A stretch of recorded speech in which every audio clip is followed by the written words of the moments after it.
بسم الله الرحمن الرحيم، والصلاة والسلام على أشرف المرسلين. أعزائي التلاميذ، سنواصل الدرس السابع للدرس الأول، يعني الفيديو السابق.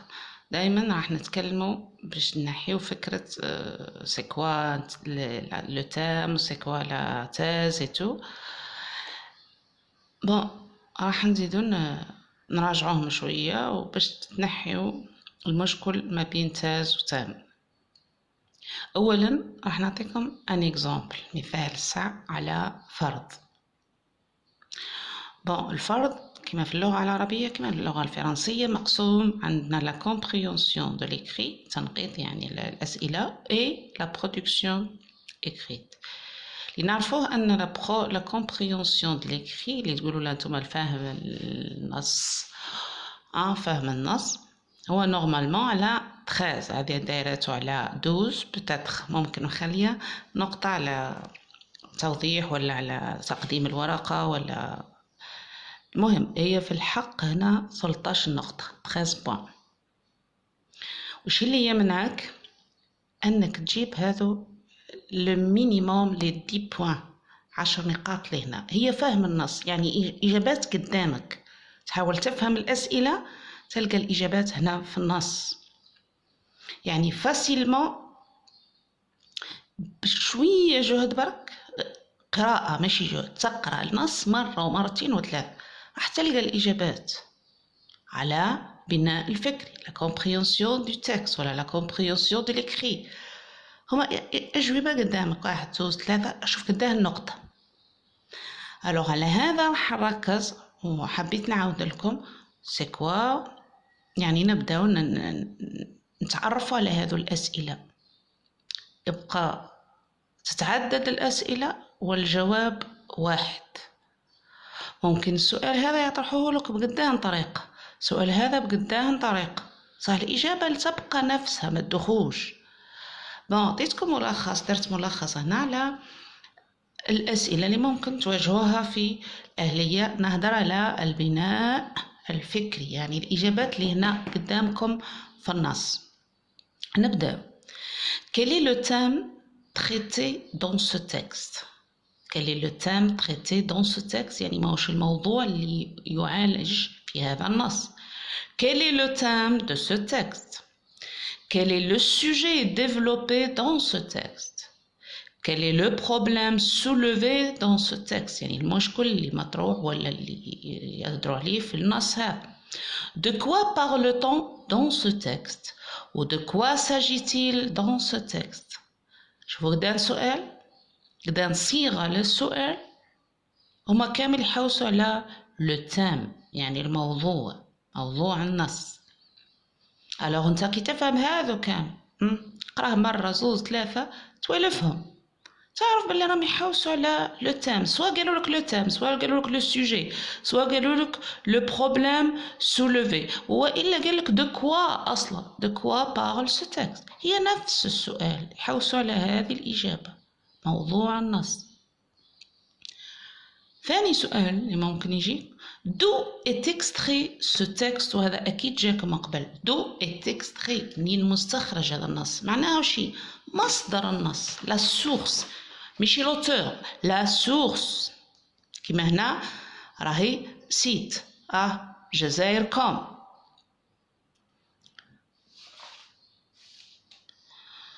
alors قادر يقول لك دو est extrait ce texte، quelle est la source de ce texte directement، مصدر النص. d'où a-t-on extrait ce texte؟ يعني صيغة بك متغيرة، واش يحوسوا على سورس، مصدر النص. هذا السؤال واجهته وجاكم قبل، وممكن يجيكم في الأهلية، ممكن. كي لوتور دو سو تكست، هذه ما كاش اللي ما يعرفهاش، كاتب النص. وإلا يقول لك كي بارل دون سو تكست، يعني من يتكلم في النص، وهو نفسه لوتور، يعني كاتب النص.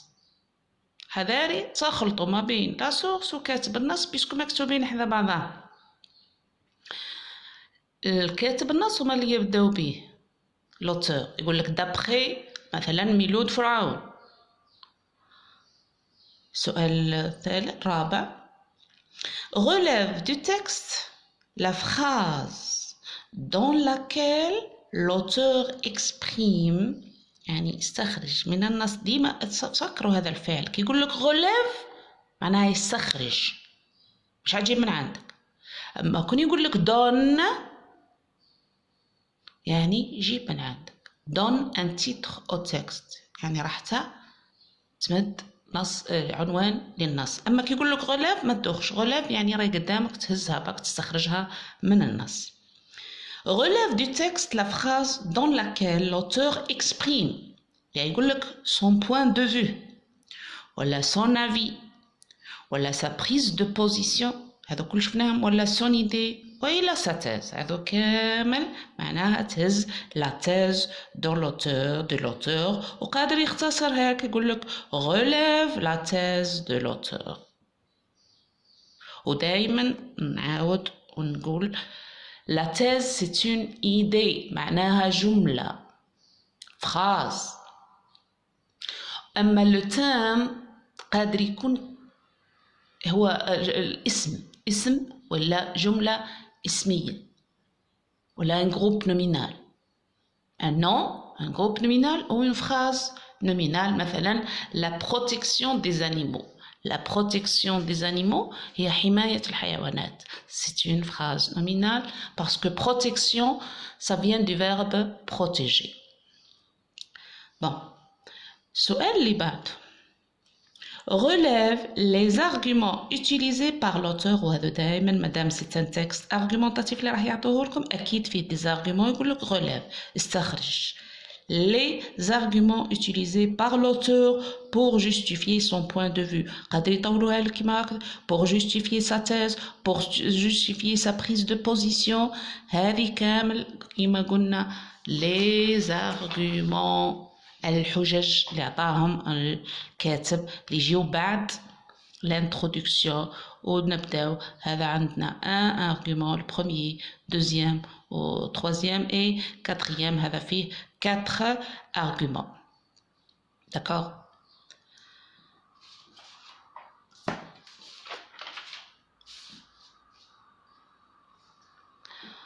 Ensuite عندنا la 6e question qui peut être rencontrée اللي تقدروا تتلاقاو بها في امتحاناتكم. relève les mots qui organisent ces arguments يعني استخرج الكلمات اللي يعطيونا اللي يقدموا لنا اللي يرتبوا لنا هذو لي زارغومون. قادر يقول لك لي مو قادر يقول لك لي كونيكتور قادر يقول لك لي زارتيكولاتور. هما نفسه راح تستخرج الكلمة اللي يبدأ بها ولا اللي يقدموا بها l'argument. كيما هنا سي دون بار هاي فاصلة باينة دائما تبين لكم بلي راهي هاي الكلمة.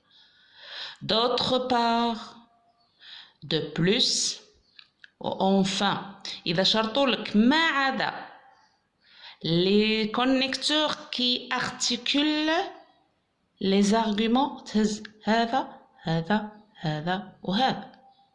اما كون يقول لك les connecteurs ولا les articulateurs utilisés dans le texte يعني تهزهم كامل même حتى تاع لا conclusion واللي هو هنا en conclusion. قادر يعود donc قادر يعود ainsi.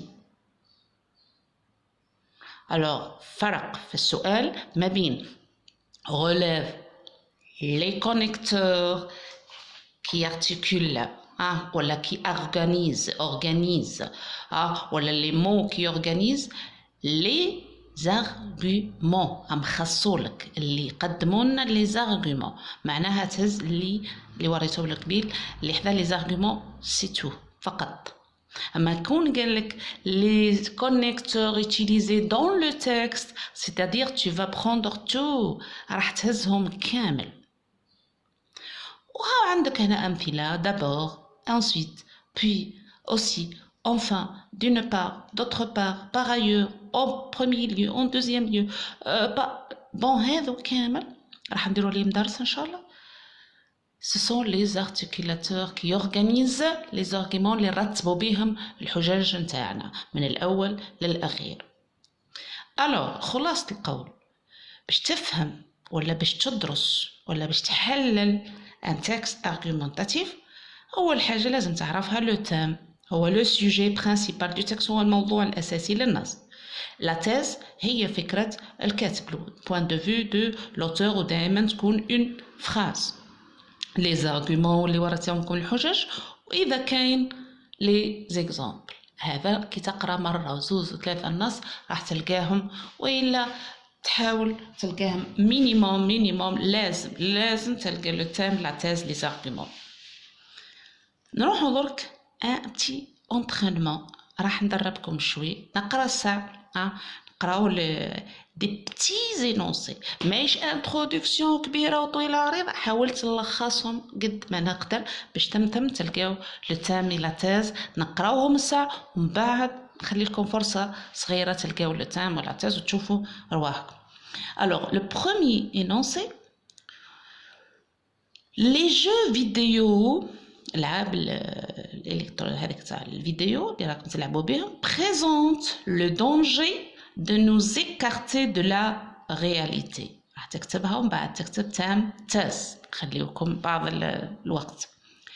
Les motifs qui nous poussent à protéger la nature sont multiples. هاي نعاودو قبل ما نروح للصفحة الأخرى.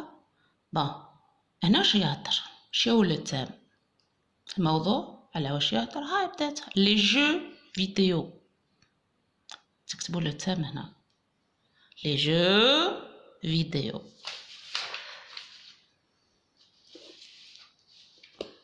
حاول نكتبها لكم.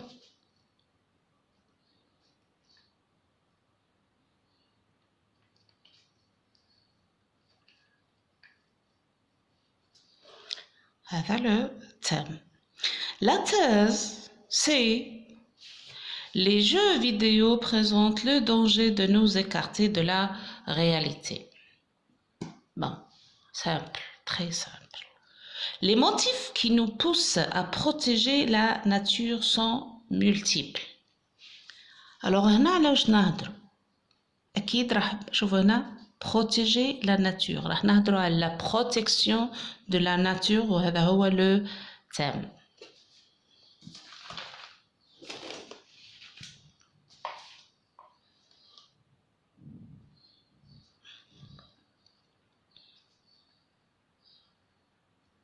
طوعتني شوي كتبها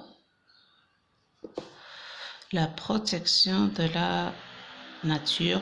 واحد يقول لي مادام ما منين عنجيبها انا لا بروتيكسيون ولا صعيبه باش ندير لو نون دان فيرب، وهذا درس راح نديروه لا نوميناليزاسيون ا باز فيربال.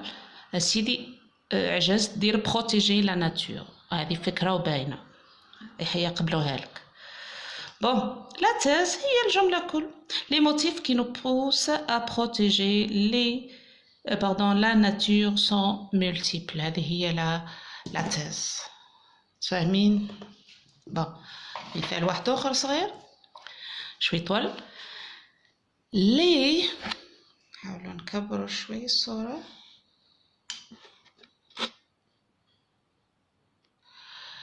Les constructeurs automobiles، les constructeurs automobiles américains et leurs clients sont inquiets.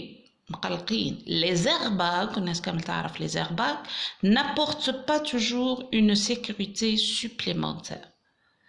Alors, le thème, c'est les airbags. Alors, je vais la thèse ou l'introduction, c'est une introduction.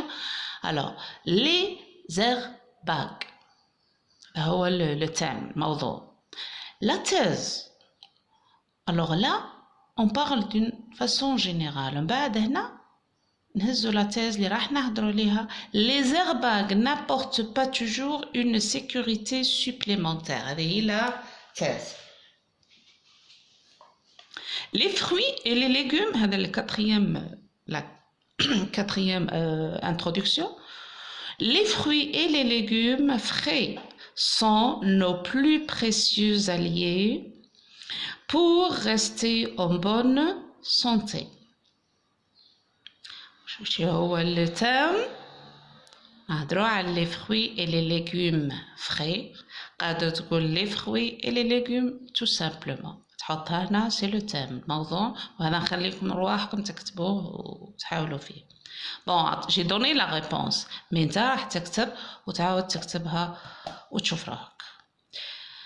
بون la thèse هي كاملة. Les fruits et les légumes frais sont nos plus précieux alliés pour rester en bonne santé. راح يهدر هنا على فوائد les fruits و les légumes للصحة تاعنا. مادام هو قال لك c'est notre plus précieux allié، يعني الأثمن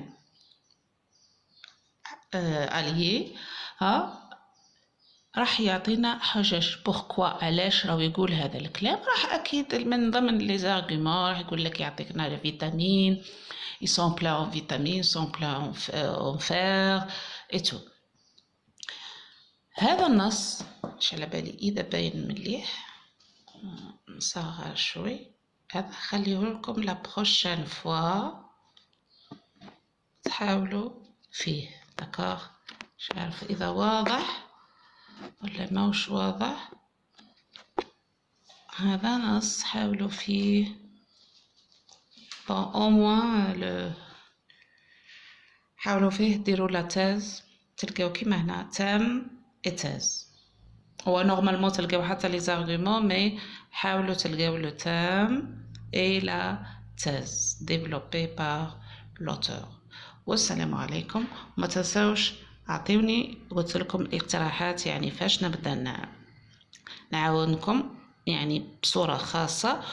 وهذا ما يمنعش اني راح نعطيكم البرنامج ملخص العناوين اللي راح يجيوكم في الشهادة الأهلية إن شاء الله. مادام قال لكم الشهادة راح تضمن الفصل الأول والفصل الثاني، راح نحاولوا نلخصوهم كامل ونديروا عناوين لكل الدروس. والسلام عليكم.